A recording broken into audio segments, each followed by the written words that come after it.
Hi everyone, how are you all? Welcome back once again in our YouTube channel. Hope all are well and doing well on your places. आज के blog की शुरुआत हमने कर ली है। बहुत ही अच्छा ब्लॉग लाया है आज आप सभी लोगों के लिए, तो ब्लॉग को कंटिन्यू देखिएगा और ब्लॉग अच्छा लगे तो लाइक और शेयर कीजिएगा। ब्लॉग की शुरुआत में हमें एक रिक्वेस्ट आई हुई थी। हमारे एक सब्सक्राइबर हैं पवनप्रीत कौर, उनके बेटे का नाम है हर्षदीप कौर, तो उनका बर्थडे है आज। तो सबसे पहले मेरी तरफ से उनको जन्मदिन की हार्दिक शुभकामनाएं और मेरे पूरे परिवार की तरफ से उनको उनके जन्मदिन पर ढेर सारी शुभकामनाएं। वो अपनी लाइफ में आगे बढ़े और जो भी उनकी विशेस हैं वो पूरी करे भगवान। तो बहुत बहुत मुबारक हो आपको जन्मदिन। इसके बाद जैसे कि आप सभी लोगों को पता है, मम्मी गए हुए हैं अपने हेल्थ के रिगार्डिंग ट्रीटमेंट करवाने के लिए सोलन में। उन्होंने अपॉइंटमेंट ली हुई थी, तो जैसे ही अपॉइंटमेंट मिली मम्मी को तो चले गए हॉस्पिटल के लिए। तो हमारी डेली की रूटीन तो आप लोगों को पता ही है, क्योंकि मम्मी घर पर नहीं है तो जो हमारे पशु हैं उनका ख्याल भी रखना बेहद ज़रूरी है। तो मैं और प्रियंका एक बार फिर से आ गए हैं यहाँ पे अपने गांव में। तो प्रियंका क्या चला हुआ है? ये दातुन। ये किस चीज़ तो की? Good morning friends. तो ये दातुन है, बहुत ही अच्छी दातुन होती है, दांतों के लिए बहुत ही। क्या नाम है इसका? तिरमर तिरमर। तो इस तरह का पौधा होता है, ये इस तरह का कांटे होते हैं इसमें बहुत ज्यादा।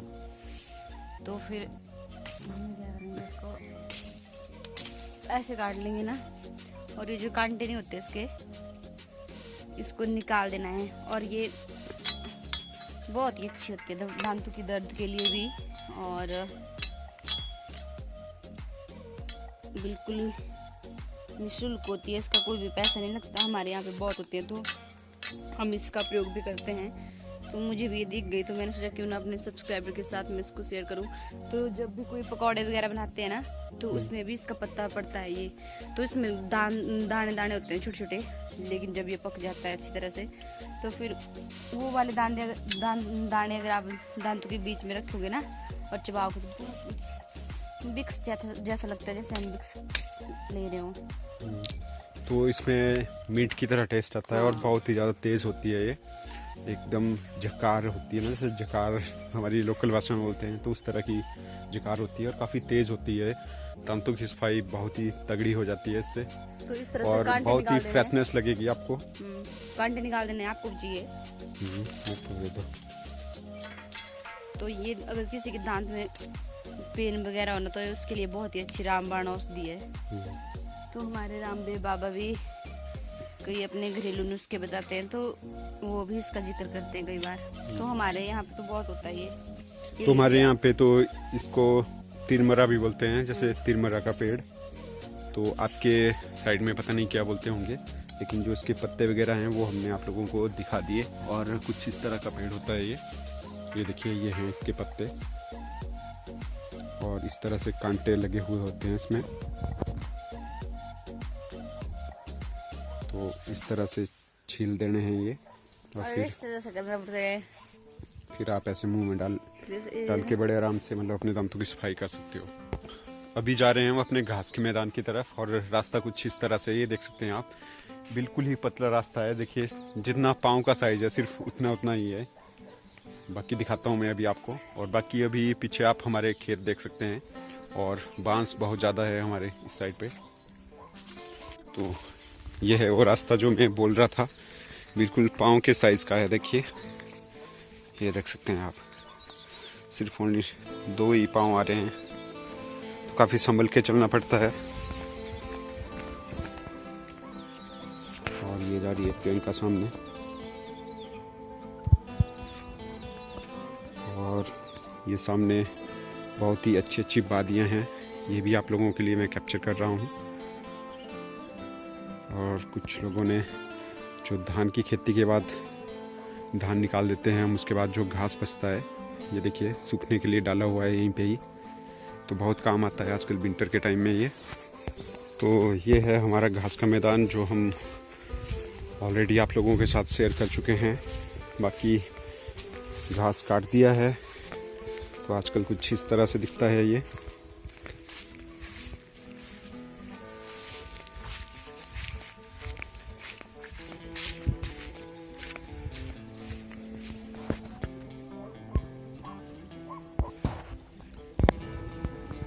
नहीं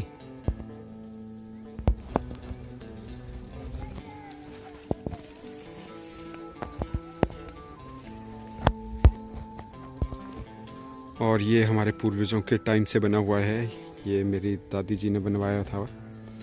तो ये जो ऊपर वाला टॉप है ये यहाँ पे वो रहते भी थे कभी कभार और नीचे अपने पशुओं को बांधते थे वो। तो ये भी आप लोगों के साथ में शेयर कर देता हूँ।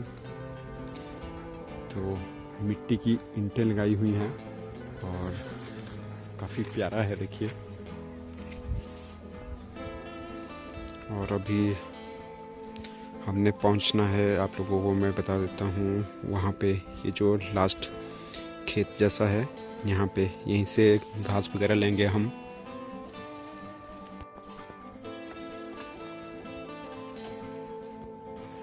हमारे कुछ सब्सक्राइबर ने डिमांड की थी कि हमें आपका इंट्रोडक्शन वाला ब्लॉग नहीं मिला, तो मैं आप लोगों को बता दूं जो हमने स्टार्टिंग की थी अपने यूट्यूब चैनल की, तो उसमें जो 5th या 6th नंबर के ऊपर ब्लॉग है वो हमने अपनी इंट्रोडक्शन के ऊपर बनाया हुआ है। बाकी आप हमारे प्रीवियस ब्लॉग भी चेकआउट कर सकते हो, काफ़ी मेहनत से बनाए हुए हैं हमने आप सभी लोगों के लिए। तो हमारे प्रीवियस ब्लॉग्स को भी ज़रूर लाइक और शेयर कीजिएगा, आप लोगों को पसंद आएंगे। काफ़ी मेहनत की है उन पर भी हमने। बाकी हमारे ब्लॉग अच्छे लगें तो ज़्यादा से ज़्यादा लाइक और शेयर कीजिएगा अपने फ्रेंड और फैमिली मेम्बर्स के साथ। बाकी कंटेंट के रिगार्डिंग कोई भी सुजेशन हो आप लोगों की तो आप लोग ज़रूर हमें कमेंट बॉक्स में लिखिएगा। हम काफ़ी केयरफुली रीड करते हैं आप सभी के कमेंट्स को। तो ये ले आए हम घास, अपने घास के मैदान से, जहाँ नीचे आपको दिखाया था खेत, वहाँ गए थे। काफ़ी दूर गए हुए थे आज तो हम घास लाने के लिए। तकरीबन जहाँ पे हमारी पशुशाला है वहाँ से 2 किलोमीटर दूर गए हुए थे हम। तो ये देखिए घास ले आए हैं और प्रियंका मेरे पीछे देख सकते हैं आप। तो चलिए मिलते हैं अब आपको सीधे पशुशाला में ही, वहाँ पे घास वगैरह रखकर आपसे थोड़ी सी बातचीत करेंगे। तो गाइस ये अब हम यहाँ पर पहुँच चुके हैं अपनी पशुशाला में। वहाँ पे हमने घास वगैरह रखा और अभी लंच करवाने के लिए आए हैं पशुओं को। तो ये देखिए ये पानी का प्रबंध कर लिया है हमने इनके, और पशुओं के लिए हरी हरी घास भी लाए हैं लंच के लिए। एकदम तगड़ा लंच करवाएंगे आज।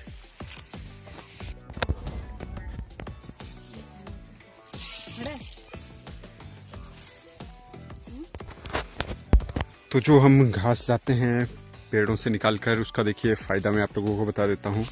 तो देखिए इस तरह से जब पशु घास खा लेते हैं, ये देखिए ये पत्तियाँ रह गई हैं यहाँ पर, और ये निकले इनके लकड़ियाँ, ये देख सकते हैं आप। अभी प्रियंका डाल रही है घास, तो ये पत्तियाँ खा जाते हैं हमारे पशु।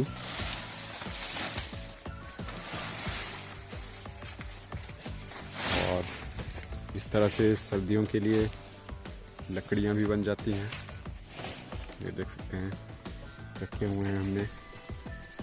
ऊपर भी दिखा देता हूँ आपको, ये सूखने के लिए रखी हुई हैं लकड़ियाँ।